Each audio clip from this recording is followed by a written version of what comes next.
प्रेम से बोलिए श्री हरि विष्णु भगवान की जय हो। प्रिय भक्तों, आज मैं आपको सुनाने वाली हूँ रवि प्रदोष व्रत की बहुत ही पौराणिक और दुर्लभ कथा। आप इस कथा को पूरा सुनिएगा, क्योंकि पूरी कथा सुनने पर ही पूरा लाभ प्राप्त होता है। आज की कथा को आप पूरे प्रसन्नचित मन होकर सुनिए। एक समय की बात है, जब ऋषि समाज द्वारा सर्व प्राणियों के हित में परम पावन भगीरथी के तट पर विशाल गोष्ठी का आयोजन किया गया। इस सभा में व्यास जी के परम शिष्य पुराण वेत्ता सूत जी महाराज हरि कीर्तन करते हुए पधारे। सूत जी को आते देख सोनकादि के 88,000 ऋषियां मुनियों ने खड़े होकर उन्हें दंडवत प्रणाम किया। महाज्ञानी सूत जी ने भक्ति भाव से ऋषियों के हृदय से लगाते हुए उन्हें आशीर्वाद दिया। विद्वान ऋषिगण और सभी शिष्य आसन पर विराजमान हो गए।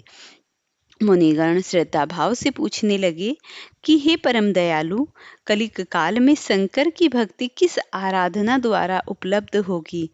कृपया हम लोगों को बताने की कृपा करें, क्योंकि कलयुग में सर्व प्राणियों पाप कर्मों में रहकर वेद शास्त्रों से विमुख रहेंगे। हे मुनि श्रेष्ठ, कलयुग में सत्कर्म की ओर किसी की रुचि न होगी। जब पुण्य क्षीण हो जाएंगे तो मनुष्यों की बुद्धि बुरे कर्मों की ओर स्वयं प्रेरित होगी, जिससे दुर्विचारी पुरुष वंश सहित समाप्त हो जाएंगे। इस भूमंडल पर जो मनुष्य ज्ञानी होकर ज्ञान की शिक्षा देता है, उस पर परमपिता परमात्मा कभी प्रसन्न नहीं होते। हे महामुनि, ऐसा कौन सा व्रत है जिससे मनवांचित फल की प्राप्ति होती है? कृपया कर बताइए। ऐसा सुनकर दयालु हृदय से सूत जी कहने लगे कि हे श्रेष्ठ मुनि और सोनक जी, आप धन्यवाद के पात्र हैं। आपके विचार प्रशंसनीय और सराहनीय हैं। आप वैष्णव अग्रगण्य हैं, क्योंकि आपके हृदय में सदा परमहित की भावना समाहित है। इसीलिए हे सोनकादि ऋषियों, सुनो, मैं उस व्रत के बारे में बताता हूँ जिससे करने से सभी पापों से मुक्ति मिलती है। धन वृद्धि दुख विनायक सुख प्राप्त करने वाला, संतान देने वाला और मनवांछित फल की प्राप्ति कराने वाला व्रत है। यह व्रत तुमको सुनाता हूँ, जो किसी समय भोलेनाथ ने सती को सुनाया था, और उससे प्राप्त यह परम श्रेष्ठ उपदेश मेरे पूज्य गुरुजी ने मुझे सुनाया था, जिसे पाकर आपको मैं शुभ बेला में सुनाता हूँ। सूत जी कहने लगे, आयु वृद्धि स्वास्थ्य लाभ के लिए त्रयोदशी का व्रत करें। इस व्रत की विधि इस प्रकार है। सुबह स्नान कर निराहार रहें, शिव जी का ध्यान करें, शिव मंदिर में जाकर भोलेनाथ की पूजा करें। पूजा के बाद अर्घ्य पुण्य और त्रिपुंड तिलक धारण करें। शिवलिंग पर बेलपत्र चढ़ाएं, धूप दीप और अक्षत्र से पूजा करें। शिव जी को ऋतुफल अर्पित करें। ओम नमः शिवाय मंत्र का रुद्राक्ष की माला से जाप करें। ब्राह्मणों को भोजन कराएं और सामर्थ्य अनुसार दान दक्षिणा दे। इसके बाद मौन व्रत रखें। व्रती को सत्य बोलना चाहिए। इस व्रत में हवन आहुति भी देनी चाहिए। सोनकादि ऋषि बोले, हे परम पूज्यवर, आपने यह बताया कि यह परम व्रत गोपनीय, मंगलप्रद और कष्टि निवारक है। कृपया यह बताने का कष्ट करें कि यह व्रत पहले किसने किया और उसे क्या फल प्राप्त हुआ। श्री सूत जी बोले, आप शिव के परम भक्त हैं। उनकी पत्नी प्रदोष व्रत क्या करती थी? एक समय उनके एक पुत्र था। एक बार की बात है कि उनका पुत्र गंगा स्नान के लिए गया था। मार्ग में उसे चोरों ने घेर लिया और वह कहने लगे कि हम तुझे मारेंगे, नहीं तो तू अपने पिता को गुप्त धन बतला दे। बालक दीन भाव से कहने लगा कि हम अत्यंत दीन दुखी हैं, हमारे पास धन कहाँ है। चोर फिर कहने लगे कि तेरे पास तो एक पोटली है जो तू ले रहा है, और इसमें धन क्यों नहीं है? वह अत्यंत दुखी था। हमारे पास धन कहाँ से आया? चोर फिर कहने लगे कि तेरे पास जो पोटली में क्या बंधा है? बालक ने उत्तर दिया कि मेरी माता ने मुझे रोटी बांधकर दी थी। दूसरा चोर बोला कि भाई, यह तो अति दीन दुखी हृदय है, इसे छोड़ दीजिए। बालक इतनी बात सुनकर वहां से जाने लगा और नगर में पहुंचा। नगर के पास एक बरगद का पेड़ था। बालक थक कर वहां बैठ गया और पेड़ की छाया में सो गया। उस नगर के सिपाही चोरों की खोज कर रहे थे और बालक के पास आ गए। सिपाही बालक को चोर समझकर राजा के पास ले गए और उसे कारागार में आज्ञा दे दी उधर बालक की माँ शंकर जी का प्रदोष व्रत कर रही थी। उसी रात राजा को सौपन में आया कि यह बालक चोर नहीं है, सुबह होते ही इसे छोड़ दो, नहीं तो तेरा राज्य वैभव जल्द ही नष्ट हो जाएगा। रात समाप्त होते ही राजा ने उस बालक को पूरी कहानी पूछी और बालक ने सारी सच्चाई बताई। बालक की बात सुनकर राजा ने सिपाही को भेजकर माता पिता को बुलाया। राजा ने जब उन्हें भयभीत देखा कि तुम चिंता मत करो, तुम्हारा बालक निर्दोष है, हम तुम्हारी दरिद्रता देखकर 5 गांव दान देते हैं। शिव की दया से ब्राह्मण परिवार अति सुखी हो गया और उसने उसे 5 गांव दान में दे दिए। शिव दया से ब्राह्मण परिवार अब सुखी से रहने लगा। इस प्रकार जो कोई इस व्रत को करता है वह आनंदित हो जाता है और भगवान शिव उन्हें समस्त प्रकार के सुखों से परिपूर्ण करा देते हैं। अब आप एक और पौराणिक कथा को सुनिए। पौराणिक कथा के अनुसार एक नगर में एक ब्राह्मणी रहती थी। उसका पति का स्वर्गवास हो गया। उसका अब कोई सहारा नहीं था, इसीलिए वह सुबह होते ही अपने पुत्र के साथ भीख मांग कर लाती और उसे ही खाती थी। वह खुद और अपने पुत्र का पेट पालती थी। एक दिन ब्राह्मणी घर लौट रही थी तो उसे एक लड़का घायल अवस्था में कराहते हुए मिल गया। ब्राह्मणी दयावश उसे अपने घर ले आई। वह लड़का विदर्भ देश का राजकुमार था। शत्रु सैनिकों ने उसके राज्य पर आक्रमण कर उसके पिता को बंदी बना लिया था और राज्य पर नियंत्रण कर लिया था, इसीलिए वह मारा मारा फिर रहा था। राजकुमार ब्राह्मण पुत्र के साथ ब्राह्मणी के घर रहने लगा। एक दिन अंशुमती नाम का एक गंधर्व कन्या ने राजकुमार को देखा तो वह उस पर मोहित हो गई। अगले दिन अंशुमती अपने माता पिता को राजकुमार से मिलने लाई। उन्हें भी राजकुमार पसंद आ गया। कुछ दिनों बाद अंशुमती के माता पिता को शंकर भगवान ने सौपन में आदेश दिया कि राजकुमार और अंशुमती का विवाह करा दिया जाए। वैसे ही किया गया। ब्राह्मणी प्रदोष व्रत करने के साथ ही भगवान शंकर की पूजा पाठ किया करती थी। प्रदोष व्रत के प्रभाव और गंधर्वराज की सेना की सहायता से राजकुमार ने विदर्भ से शत्रुओं को खदेड़ दिया और पिता के साथ फिर से सुखपूर्वक रहने लगी। राजकुमार ने ब्राह्मण पुत्र को अपना प्रधानमंत्री बनाया। मान्यता है कि जैसे ब्राह्मणी के प्रदोष व्रत के प्रभाव से दिन बदले, वैसे ही शंकर ने अपने भक्तों के अवश्य ही दिन फेरते हैं और उनके जीवन में सुख समृद्धियों का वास कर देते हैं। इसीलिए सभी भक्तों को श्री शंकर भगवान की रवि प्रदोष की इस बहुत ही सच्ची और पौराणिक कथा को जरूर सुनना चाहिए, क्योंकि ये कथा भगवान की एक अनन्य अटूट आस्था में ले जाने वाली कथा है। पूर्व समय की बात है। अयोध्या नगरी में एक ब्राह्मण रहा करता था। वह ब्राह्मण अत्यंत विद्वान था, परंतु उसके घर में दरिद्रता का वास था। उसकी पत्नी बड़ी धार्मिक और पतिव्रता थी। वह सदा अपने पति के साथ पूजा पाठ और व्रतों में लगी रहती थी। एक दिन वह अपने पति से बोली, स्वामी, मैंने सुना है कि रविवार के दिन जो प्रदोष व्रत रखता है उसके जीवन से दरिद्रता और रोग मिट जाते हैं और भगवान शिव स्वयं उस पर कृपा करते हैं। आइए हम भी यह व्रत करते हैं। ब्राह्मण ने कहा, देवी, हम निर्धन हैं, पूजा के लिए सामग्री कहाँ से लाएं? पत्नी ने मुस्कुराकर कहा, भगवान भाव के भूखे हैं, वस्त्र धन नहीं भावना चाहिए। उस दिन दोनों ने केवल जल पीकर व्रत रखा और संध्या के समय प्रदोष काल में भगवान शिव की आराधना की। शिवजी पर जाकर उन्होंने जल, पुष्प, अक्षत्र और बेलपत्र चढ़ाए और मंत्रों का जप किया।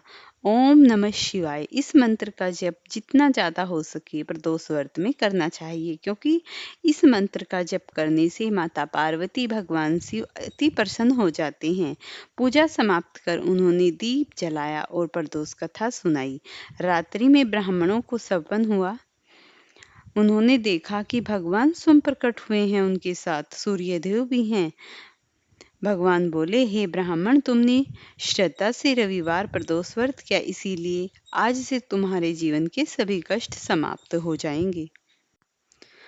प्रातः काल जब ब्राह्मण की और उसकी पत्नी की आंख खुली तो उनके घर के सामने एक बहुत सुंदर दिव्यमान रथ खड़ा हुआ था, जिसमें स्वर्ण वस्त्र और भोजन से भरे पात्र रखे हुए थे। उसने एक दूत को अपने घर आते देखा और जैसे ही दूत वहां पर आया, यह सब भगवान सूर्य की ओर से तुम्हारे लिए भेजा गया है। ब्राह्मण और उसकी पत्नी आश्चर्यचकित रह गए और इस प्रकार वहां उन्होंने उनको नतमस्तक किया। हे महादेव, आपकी और सूर्यदेव की कृपा से हमारा जीवन धन्य हो गया। उसी दिन से वह ब्राह्मण प्रति मास रविवार को प्रदोष व्रत करने लगा। उसके घर में सुख शांति और समृद्धियों का वास हो गया। नगर के लोग भी उनकी कथा सुनकर प्रदोष व्रत कथा करने लगे। कहा जाता है कि एक नगर में एक भाई का देहन नामक वेश्या रहता था। वह परिश्रमी और धार्मिक स्वभाव का व्यक्ति था, परंतु दुर्भाग्यवश उसे कुष्ठ रोग से रहित हो गया। उसने अनेक वेदों से उपचार करवाया, परंतु कोई लाभ न हुआ। एक दिन वह किसी संत के पास गया। संत ने कहा, पुत्र, तेरा रोग दैविक है, केवल भगवान शिव की कृपा से इसे मिट सकता है। तू रविवार के दिन प्रदोष व्रत रख, इसीलिए वह जल और कनेर के पुष्प अर्पित कर। भाई देहन के संत की आज्ञा पाकर वहां गया। उसने रवि प्रदोष व्रत किया, संध्या काल में शिवलिंग पर अभिषेक किया और रात्रि में कथा सुनी। रात्रि में जब वह विश्राम करने लगा तो स्वप्न में भगवान शिव प्रकट हुए। भाई देहन ने उनके चरणों में गिरकर कहा, भगवान, यह मेरी सच्ची भक्ति है तो मुझे इस रोग से मुक्ति दे दीजिए। भगवान मुस्कुराए और बोले, वत्स, यह रोग तेरे पूर्व जन्म के पापों का फल है। तूने अब रविवार प्रदोष व्रत करके सबका प्रायश्चित किया है। अब तू प्रातः काल स्नान करके सूर्य की उपासना कर, तेरा रोग सदा के लिए नष्ट हो जाएगा। अगले दिन भाई दहन ने वैसा ही किया। जब वह स्नान करके सूर्य को अर्घ्य दे रहा था, तभी उसका शरीर चमक उठा और रोग समाप्त हो गया। वह प्रसन्न होकर शिव मंदिर पहुंचा और बोला, हे भोलेनाथ, आपके प्रदोष व्रत के प्रभाव से मेरा जीवन पुनः नया हो गया। अब मैं जीवन भर यह व्रत रखूंगा। भगवान शिव ने आकाशवाणी से कहा, जो भक्त रविवार प्रदोष व्रत को श्रद्धा और नियम से करेगा, उसके सभी रोग, शोक और दरिद्रता दूर होंगे। उस सूर्य के समान तेज और बुद्धि की प्राप्ति होगी। रविवार की त्रयोदशी को प्रातः स्नान कर भगवान शिव का संकल्प ले, दिन भर उपवास रखे। प्रदोष काल में यानी कि सूर्यास्त के लगभग 1 घंटे के बाद शिवलिंग पर जल, गंगा जल, बेलपत्र, पुष्प, कनीर और अक्षत अर्पित करें और ओम नमः शिवाय मंत्रों का जप करते हुए कथा सुने और दीपदान करें। ब्राह्मण या शिव भक्तों को भोजन कराएं। जो व्यक्ति रविवार प्रदोष व्रत करता है, उसके घर में सूर्य के समान तेज और आरोग्य प्राप्त होता है। दरिद्रता, रोग और शत्रु दूर होते हैं। वह मृत्यु के पश्चात शिवलोक की प्राप्ति करता है और प्रभु श्री हरि की कृपा उस पर इतनी रहती है कि वह मरने के बाद भी भगवान के धाम को जाकर अनंत काल तक वहीं पर निवास करता है और उसका जीवन सुखमय हो जाता है। इस तरीके से आज की इस पावन और पौराणिक दुर्लभ कथा का समापन हुआ। अब आप प्रदोष व्रत कथा की इस पावन कथा के बाद आरती का श्रवण कीजिए। ओम जय शिव ओमकारा, स्वामी जय शिव ओमकारा, ब्रह्मा विष्णु सदाशिव अर्धांगी धारा। ओम जय शिव ओमकारा, एकानन चतुरानन पंचानन राजे, हंसानन गरुड़ासन भृंगवाहन साजे। ओम जय शिव ओमकारा, दो भुज चार चतुर्भुज, 10 भुज अति सोहे, तिरगुण रूप निरखता, तिरुभन जन मोहे। ओम जय शिव ओमकारा, अक्षमाला वनमाला मुंडमाला धारी, चंदन मृग मद सोहे, सभाले शशि शुभधारी। ओम जय शिव ओमकारा, श्वेतांबर पीतांबर बाघंबर अंगे, सन सनकादिक गरुडादिक भूतादिक संगे। ओम जय शिव ओमकाराकर में श्रेष्ठ कमंडलु चक्र त्रिशूल धरता। जग करता जग भरता जग संहार करता। ओम जय शिव ओमकारा ब्रह्मा विष्णु सदा शिव जानत अविवेका। प्रणाक्षर के मध्य ये तीनों एका। ओम जय शिव ओमकारा।